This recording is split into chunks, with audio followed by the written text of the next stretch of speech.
بسم اللہ الرحمن الرحیم۔ السلام علیکم ورحمۃ اللہ وبرکاتہ۔ جوانی کی دہلیز پر قدم رکھا تو بچپن سے سینے میں دبی اسلام کی محبت زور پکڑ چکی تھی۔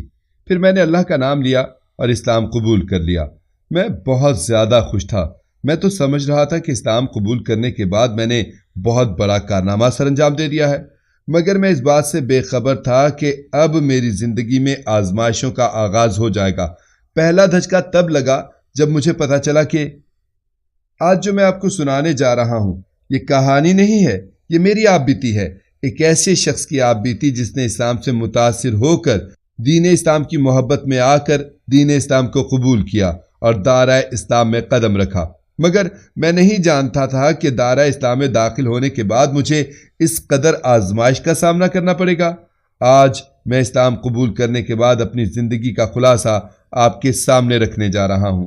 کہانی مکمل سنیے گا اور آخر میں مجھے بتائیے گا کہ کیا میرے ساتھ جو ہوا وہ ہونا چاہیے تھا؟ کیا دنیا کا رویہ، لوگوں، خاندان اور معاشرے کا رویہ میرے ساتھ ٹھیک تھا؟ میرا نام یوسف مسیح تھا۔ میں ایک مسیحی خاندان سے تعلق رکھتا تھا۔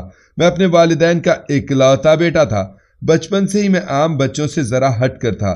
بچوں کی طرح ہر وقت کھیل کود میں میرا من نہیں لگتا تھا۔ میں ذرا سنجیدہ طبیعت اور خاموش رہنے والا ایک سمجھدار بچہ تھا، حتیٰ کہ مجھے آج بھی یہ بات اچھی طرح یاد ہے کہ کئی بار میرے والدین مجھ سے دہرا کر یہ بات پوچھا کرتے تھے کہ میری طبیعت ٹھیک ہے، میں خاموش کیوں بیٹھا ہوں، میں بچوں کے ساتھ جا کر کیوں نہیں کھیل رہا۔ شروع میں میرے والدین میرے اس طرح کے رویے سے پریشان ہو جاتے تھے۔ وہ یہ سمجھتے تھے کہ شاید میں کسی بات سے پریشان ہوں، الجھا ہوا ہوں یا اداس ہوں، مگر وقت کے ساتھ ساتھ میرے والدین کو بھی اس بات کا اندازہ ہو گیا کہ یہ رویہ میری طبیعت کا حصہ ہے۔ خیر، وقت یوں ہی گزرتا رہا۔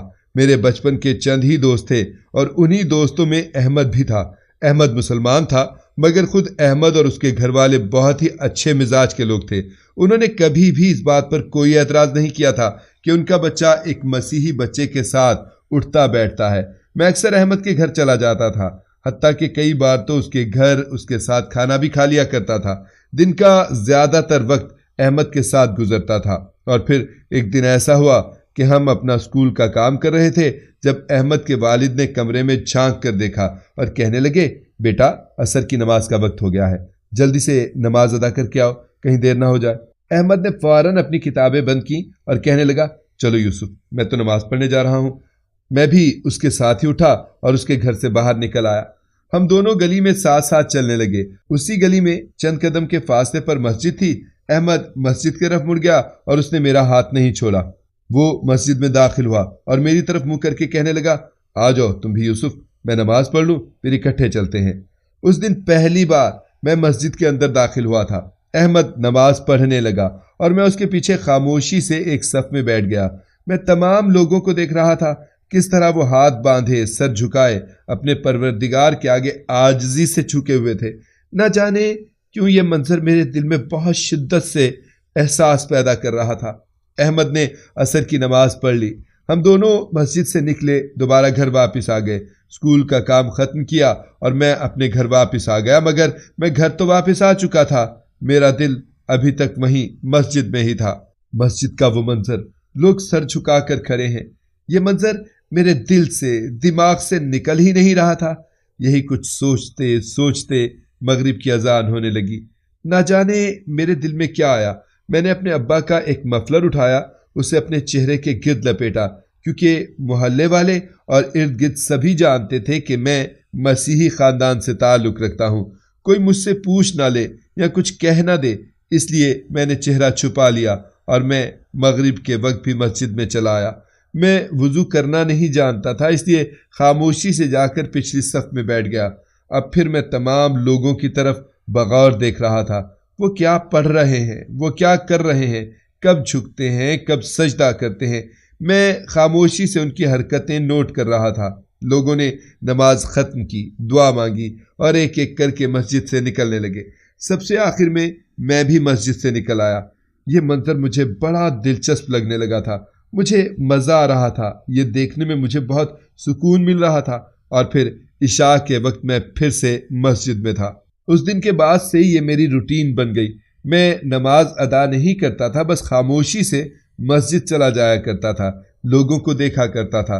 تقریباً اسی طرح ایک ہفتہ گزر گیا تھا۔ اس کے بعد ایک دن میں نے سوچا کہ نماز پڑھتے ہوئے ان لوگوں کو دیکھ کر مجھے اتنا سکون ملتا ہے، کیوں نہ میں بھی نماز ادا کر کے دیکھوں، شاید اس سے زیادہ مزہ آئے اور سکون ملے۔ میں وہاں وضو کرنے والی جگہ پر بیٹھ گیا جہاں تمام لوگ بیٹھ کر وضو کر رہے تھے۔ ان کی طرف دیکھ دیکھ کر میں بھی وضو کرنے لگا۔ جس طرح وہ کرتے جا رہے تھے میں بھی وہی عمل دہراتا جا رہا تھا۔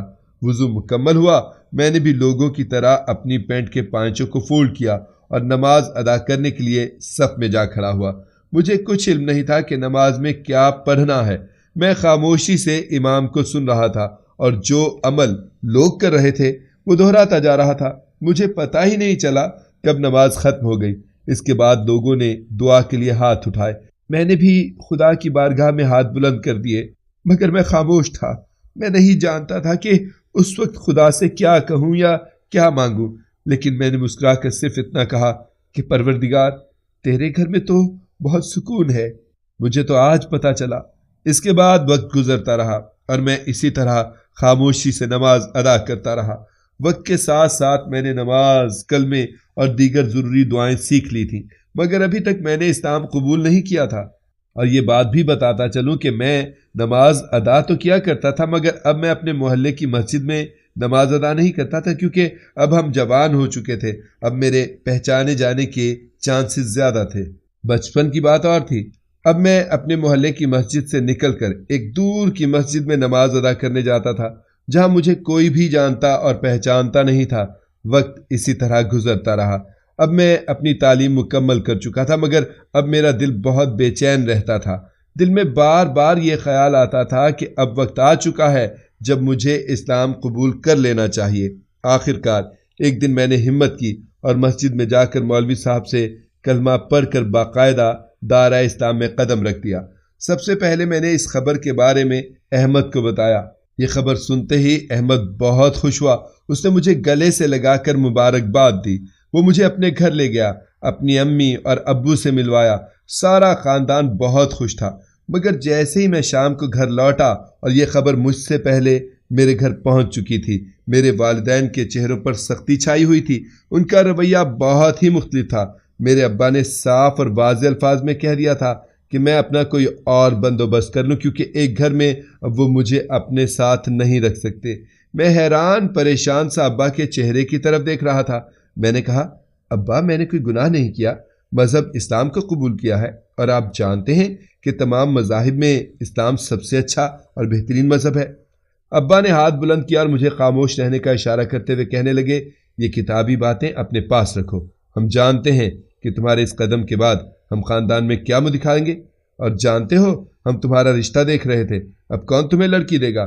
اور پھر ابا کی کہی ہوئی تمام باتیں سچ ثابت ہوئیں۔ گھر میں رکھنے سے تو ماں باپ نے بھی انکار کر دیا، بول چال بند ہو چکی تھی۔ آہستہ آہستہ جب یہ خبر پورے خاندان میں پھیلی تو وہی ہوا جو ابا نے کہا تھا۔ وہ تمام خاندان جو میرا رشتہ لینے کے لیے اس وقت آگے آگے تھے، اب تمام لوگ پیچھے ہو چکے تھے۔ خیر، میں اپنی تعلیم مکمل کر چکا تھا اور انہی دنوں مجھے ایک بہت اچھی کمپنی میں نوکری بھی مل گئی تھی۔ میں نے اپنے علیحدہ رہنے کا بندوبست کر لیا، مگر میں نے اپنے ماں باپ کو چھوڑا نہیں تھا۔ میں چند دن کے بعد ان کے پاس آتا تھا، چکر لگاتا تھا اور انہیں منانے کی کوشش کرتا تھا۔ اس تمام واقعے کے دوران تقریباً 1 سال کا عرصہ گزر چکا تھا، مگر اب تک میری شادی نہیں ہو پائی تھی، کیونکہ مسیحی خاندان مجھے اس لیے لڑکی نہیں دے رہا تھا کہ میں نے اسلام قبول کر لیا تھا، اور مسلمان مجھے اس لیے رشتہ نہیں دے رہے تھے کہ میں پہلے عیسائی تھا۔ اپنے کچھ جاننے والے مسیحی خاندانوں سے میں نے اس سلسلے میں بات کی اور انہیں بتایا کہ اسلام میں مرد اسلام پر رہتے ہوئے عیسائی مذہب کی عورت سے شادی کر سکتا ہے، تو آپ کو اپنی بیٹی دینے میں کیا اعتراض ہے؟ تو وہ انکل جو میرے دور کے چچا تھے وہ کہنے لگے، دیکھو بیٹا، تم مسلمان ہو، ماں عیسائیت سے تعلق رکھتی ہوگی، تو کل کو بچے کیا ہوں گے؟ یہ معاملے بہت حساس ہیں، سوچ سمجھ کر قدم اٹھانے والے ہیں، لہٰذا ہم اس طرح کے کسی جھنجٹ میں قدم رکھنا ہی نہیں چاہتے۔ خیر، اسی طرح بہت عرصہ گزر گیا۔ نہ تو مجھے میرے گھر والوں نے قبول کیا، نہ مجھے عیسائی خاندانوں سے کوئی رشتہ دینے کو تیار تھا، اور نہ ہی مسلمانوں میں سے۔ اس تمام واقعے سے احمد بھی باخبر تھا۔ بالآخر احمد نے میرا ایک جگہ رشتہ کروایا۔ آمنہ سے جس کو پہلے ایک جگہ سے طلاق ہو چکی تھی۔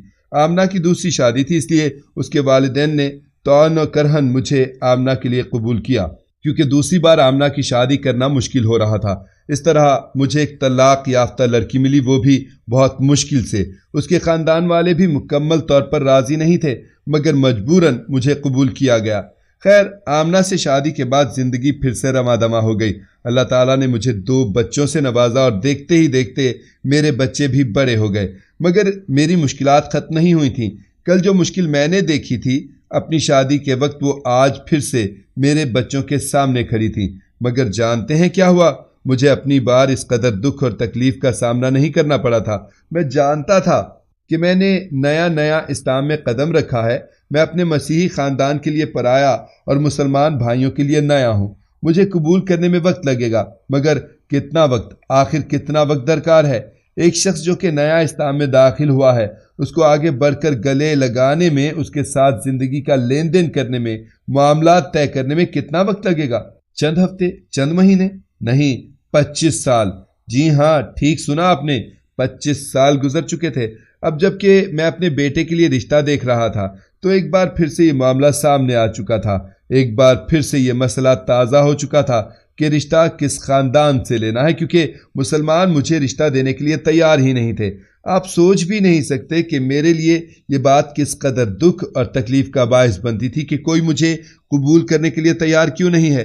کیا ہمارے نبی کریم صلی اللہ علیہ وآلہ وسلم نے یہ درس دیا تھا؟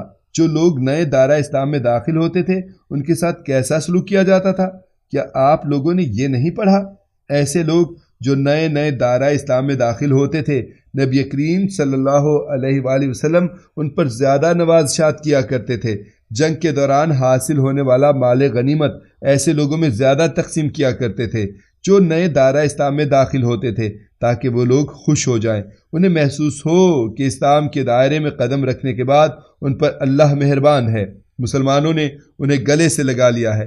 مگر یہاں میں نے تو جو تکلیف برداشت کی، حتیٰ کہ آپ لوگوں کو یہ بھی بتاتا چلوں کہ مجھے نام بدلنے میں جو مشکل کا سامنا کرنا پڑا، کیونکہ پہلے میرا نام یوسف مسیح تھا اور پھر اسلام قبول کرنے کے بعد میں نے اپنا نام محمد یوسف کروانا چاہا، اور اس کے لیے میں نے جو پاپڑ بیلے وہ میں ہی جانتا ہوں۔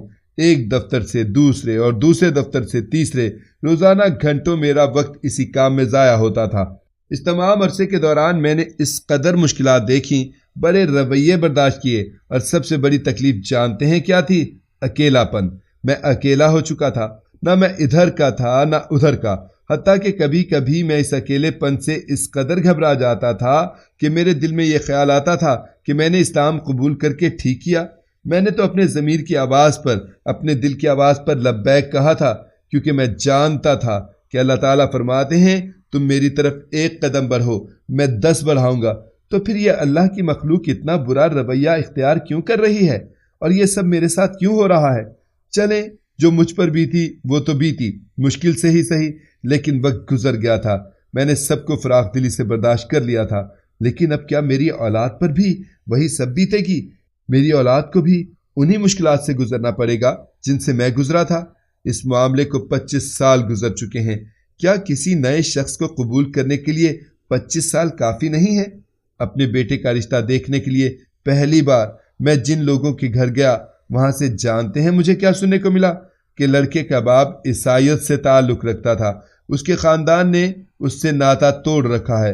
کل کو فرض کریں وہ اپنے بیٹے کو قبول کر لیتے ہیں، دونوں خاندانوں میں آنا جانا شروع ہوتا ہے، تو سوچئے ذرا، لڑکے کا ددیال عیسائیت سے تعلق رکھتا ہے تو عیسائی خاندان رشتہ دار بن جائے گا کیا؟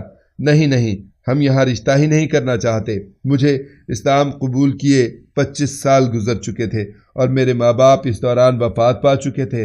ہاں، میرے بہن بھائی حیات تھے، لیکن انہوں نے ابھی تک میرے ساتھ بول چال بند رکھی ہوئی تھی، اور اب جب میں اپنے بیٹے کا رشتہ کرنا چاہ رہا تھا تو لوگوں کو یہ ڈر تھا کہ اگر اس شخص کے بہن بھائی کبھی اسے قبول کر لیں گے تو اس کے ساتھ بات چیت شروع کر دیں گے، تعلقات دوبارہ سے بحال ہو جائیں گے، اس طرح تو مسیحی رشتہ دار کہلائیں گے ہمارے۔ ہمیں یہ قبول نہیں۔ میرے لیے یہ بہت ہی حیرت اور افسوس کا مقام تھا۔ میرا بیٹا 28 سال کا ہو چکا ہے اور اب تک میری بیٹی کا رشتہ کہیں بھی نہیں ہو پایا۔ اب تک بیٹے کے لیے رشتہ دیکھنے کی تگ و دو جاری ہے اور نہ جانے مجھے کتنی مشکلات کا سامنا کرنا پڑے گا۔